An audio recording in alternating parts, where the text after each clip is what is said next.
Hello student, कैसे हैं आप? आई होप आप सभी अच्छे होंगे। प्यारे बच्चों, आज हम करेंगे कक्षा 4 के इंग्लिश के लेसन नंबर 9 को। इस लेसन का नाम है बच्चों फाइंड योर स्वीट्स। तो इससे पहले हम इस चैप्टर को अच्छे से समझ चुके हैं बच्चों। अब हम इस चैप्टर के क्वेश्चन आंसर्स पर एक्सरसाइज को करेंगे। तो बिल्कुल भी देर ना करते हुए बच्चों चलते हैं इस चैप्टर के क्वेश्चन आंसर्स पर एक्सरसाइज की ओर। बच्चों, इस चैप्टर की जो फर्स्ट एक्सरसाइज है वो है लिसन एंड रिपीट। तो यहाँ पे हमें कुछ वर्ड दिए हैं, आपको उन्हें सुनना है और वैसे के वैसे ही रिपीट करना है। जैसे पहला है ये फाइंड, माइंड, बाइंड। इनका जो साउंड है बच्चों एक जैसा है, लेकिन इनका जो अर्थ है, मीनिंग है, वो अलग अलग है। ठीक। सेकंड है टॉप, हॉप, कॉप। ठीक, ऐसे ही आपको सुनना है और इसे रिपीट करना है, यानी दोहराना है। Turn, burn, churn. इस तरीके से ये फर्स्ट एक्सरसाइज हमारी हो जाती है। देख लेते हैं बच्चों, सेकंड एक्सरसाइज है, ये है रीड एंड लर्न। पढ़ो और सीखो। तो यहाँ पे हमें कुछ वर्ड्स दिए हैं, इन्हें हमें पढ़ना है और इनका मीन समझना है। तो देख लेते हैं बच्चों, यहाँ पे जो फर्स्ट वर्ड है ये है इन फ्रंट ऑफ। क्या है? In front of. इसका मीन होता है के सामने, यानी किसी चीज के सामने कोई चीज है तो उसे हम बोलेंगे in front of. Behind, behind का मीन्स होता है पीछे। ठीक। नेक्स्ट है नियर। नियर का मीन होता है पास में। इन, इनका मतलब होता है अंदर। और अंडर, अंडर का मीन होता है के नीचे। ठीक। तो ये कुछ वर्ड्स हैं, इनका हमें मीनिंग अच्छे से याद होना चाहिए। अब बच्चों, जो नेक्स्ट एक्सरसाइज है वो है वर्ड पावर। इसमें हमें दिया है with the help of the clues given. तो यहाँ पे हमें कुछ क्लूज दिए हैं, उनकी मदद से कंप्लीट द वर्ड पजल। तो हमें एक पजल दी है, उस पजल को कंप्लीट करना है। तो पजल यहाँ पे देख सकते हैं बच्चों, यहाँ पे ये पजल है, इसे हमें कंप्लीट करना है इन क्लूज की हेल्प से। जैसे कि यहाँ पे दिया है the room for cooking things. उस रूम को क्या कहते हैं जहां पर चीजों को बनाया जाता है, या फिर पकाने वाली चीजों को बनाया जाता है, जैसे खाना वगैरह। ठीक। तो उस रूम को हम बोलते हैं किचन। ठीक, क्या बोलते हैं? किचन। तो यहाँ पे ये पजल वाली जगह पर, इस जगह पर हम क्या फिल कर देंगे? किचन। ठीक, फर्स्ट वाले में। ठीक। अभी ये सेकंड है a place for keeping books. Book रखने की जगह को क्या बोलते हैं? तो उसे बोलते हैं हम बुक सेल्फ। तो ये बुक सेल्फ तो बच्चों यहाँ पे इन्होंने भर के दिया ही है हमें, बुक सेल्फ। ठीक, इसे हमें भरना नहीं है, ये इन्होंने पहले से ही भर दिया है। अगला जो क्वेश्चन है, जो क्लू है, वो है it is not a door but you can open it. ये डोर नहीं है, लेकिन हम इसे खोल सकते हैं। तो वो क्या है बच्चों? विंडो होती है। ठीक है, विंडो। तो विंडो को हम यहाँ पर भर देंगे थर्ड वाले में। ठीक है, तो थर्ड हमें यहाँ पे दिया है, विंडो यहाँ पे लिख देंगे। ठीक। फोर्थ है मीनास मदर मेड दिस। तो मीना की मदर ने यह बनाया था। तो क्या बनाया था बच्चों? स्वीट्स, मिठाइयां बनाई थी, स्वीट्स। तो स्वीट्स को हम फोर्थ वाले में लिख देंगे, यहाँ पे स्वीट्स लिख देंगे। ठीक। फिफ्थ है you keep your cloth, cloth in it. अपने कपड़े हम उसमें रख सकते हैं। तो कहाँ रख सकते हैं बच्चों? बॉक्स में। ठीक। तो यहाँ पे फिफ्थ में हम बॉक्स लिख देंगे, यहाँ पे बॉक्स आ जाएगा। और सिक्स्थ है यू गेट इट फ्रॉम बीज। तुम ये मधुमक्खियों से प्राप्त करते हो। तो हम मधुमक्खियों से क्या प्राप्त करते हैं बच्चों? हनी। ठीक। तो सिक्स्थ में क्या आ जाएगा? हनी। इस जगह पर आ जाएगा हनी। तो बच्चों मैं इसे आपको लिखकर बता देता हूँ। ठीक। अब बच्चों आप यहाँ पे देख सकते हैं, यहाँ पे फर्स्ट वाले में पजल में आ गया है किचन। ठीक। सेकंड में बुक सेल्फ इन्होंने हमें भर के दिया था। थर्ड में हमने विंडो लिख दिया है। फोर्थ में स्वीट्स आ गया है। फिफ्थ में बॉक्स लिख दिया और सिक्स में हनी। तो इसी तरीके से आप भी इसे भर सकते हैं। अगली जो एक्सरसाइज है बच्चों वो है कॉम्प्रिहेंशन। इसमें ए नंबर वाला है आंसर दीज क्वेश्चंस। तो यहाँ पे हमसे कुछ क्वेश्चंस किए गए हैं, उनके हमें आंसर बताना है। तो इन क्वेश्चंस के आंसर मैं आपको बता देता हूँ। अब बच्चों हमसे जो फर्स्ट क्वेश्चन किया गया है वो है who made the sweets. Sweets किसने बनाई थी? तो हमें पता है जो मीना की मदर थी उन्होंने स्वीट्स बनाई थी। तो यहाँ पे हम लिखेंगे मदर मेड द स्वीट्स। माँ ने स्वीट्स बनाई थी, माँ ने मिठाइयाँ बनाई थी। अब देख लेते हैं जो सेकंड नंबर वाला क्वेश्चन है वो है हु इज यंगर मीना और सीमा। तो मीना और सीमा में यंगर कौन था? तो मीना और सीमा में बच्चों यंगर मीना है। ठीक है, मीना इज यंगर। ठीक है, मीना छोटी है। थर्ड वाला जो क्वेश्चन है वो है where were Meena sweets. Meena की स्वीट्स कहाँ थी? तो Meena sweets were in a small box, तो मीना की स्वीट्स एक स्मॉल बॉक्स में थी, मतलब एक छोटे डब्बे में थी।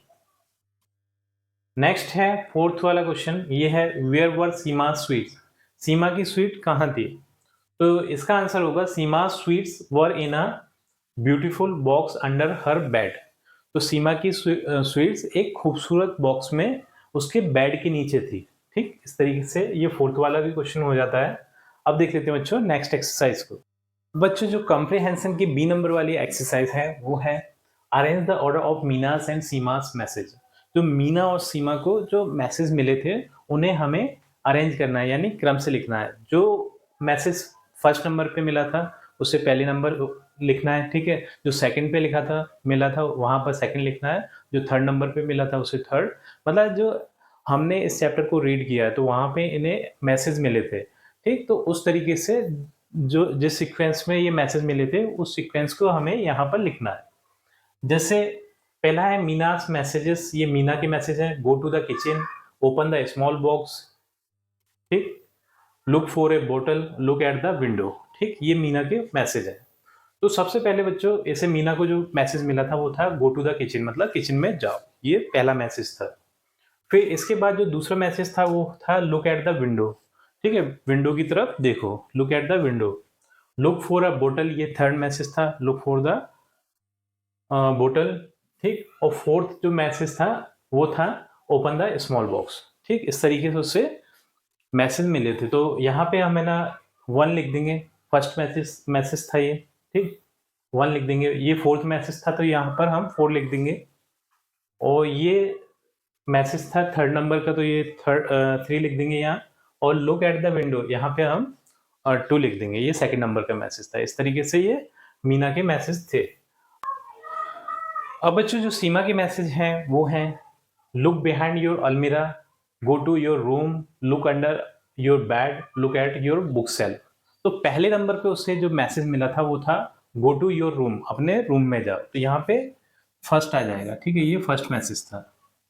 सेकेंड जो मैसेज मिला था उसे वो था लुक बिहाइंड योर अलमीरा, अपनी अलमीरा के पीछे देखो, तो ये सेकेंड नंबर का मैसेज है।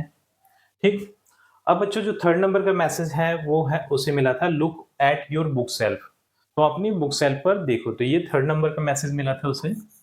और फोर्थ नंबर पे मैसेज मिला था लुक अंडर योर बेड, तुम अपने बेड के नीचे देखो, तो ये फोर्थ नंबर का मैसेज मिला था। इस तरीके से ये हमने सीक्वेंस में इन्हें जमा दिया। ठीक, अब बच्चों अगली जो एक्सरसाइज है वो है लेट्स लर्न, चलो सीखें। ठीक, तो यहाँ पे दिया है look at the picture and fill in the blanks with in, on और अंडर। तो इन पिक्चर को देखना है, इन पिक्चर को देख के हमें इनमें जो फिलअप्स दिए हैं उनमें हमें इनका, ऑन का और अंडर का यूज करना है। तो बच्चों जब कोई वस्तु, जब कोई ऑब्जेक्ट किसी के अंदर होता है तो वहां पर हम इनका यूज करते हैं। जब वो ऑब्जेक्ट किसी चीज के ऊपर होता है तो वहां पर हम ऑन का यूज करते हैं। और जब वही ऑब्जेक्ट किसी चीज के नीचे होता है तो हम अंडर का यूज करते हैं। बस हमें इतना ध्यान रखना है। ठीक, जैसे इन्होंने एक एग्जांपल भी दिया है where is the doll, doll कहाँ है, तो डॉल इस बॉक्स के अंदर है, तो यहाँ पे अंदर के लिए हम इनका यूज करेंगे। जैसे कि इन्होंने दिया भी है the doll is in the box, मतलब डॉल बॉक्स के अंदर है। ठीक, अगला देख लेते हैं। अगला है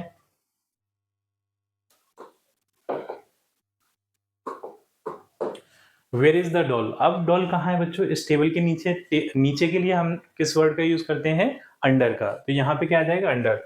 the doll is dash the table, तो यहाँ पे आ जाएगा अंडर, अंडर। ठीक, अब सेकंड है वेयर इज द डॉल। अब डॉल कहाँ है, तो इस मैट के ऊपर है, ठीक है, तो ऊपर के लिए हम ऑन का यूज करेंगे। तो वेयर इज द डॉल, और the doll is dash the mat, तो यहाँ पे हम लिख देंगे ऑन द मैट, मैट के ऊपर है। ठीक, इस तरीके से हम इन फिलअप्स को कर लेंगे। आगे देखते हैं बच्चों, ये और फिलअप्स दिए हैं, इन्हें भी कर लेते हैं हम। तो यहाँ पे देखें where is the knife, knife कहाँ है, इस गिलास के अंदर है, ठीक है, तो हम लिखेंगे the knife is dash the गिलास, तो अंदर के लिए हम इन का यूज करते हैं, तो यहाँ पे आ जाएगा इन द गिलास। ठीक, फोर्थ है where is the football, football कहाँ है, तो फुटबॉल टेबल के ऊपर है, तो ऊपर के लिए हम ऑन का यूज कर लेंगे। The football is on the table, on the table. ठीक, नेक्स्ट है फिफ्थ वाला है, ये है where is the cat. Cat कहाँ है? इस चेयर के नीचे है, तो नीचे के लिए हम अंडर का यूज करते हैं, तो यहाँ आ जाएगा the cat is under the chair, तो यहाँ लिखेंगे हम अंडर, अंडर द चेयर। ठीक, इस तरीके से हम इस एक्सरसाइज को भी कर लेंगे।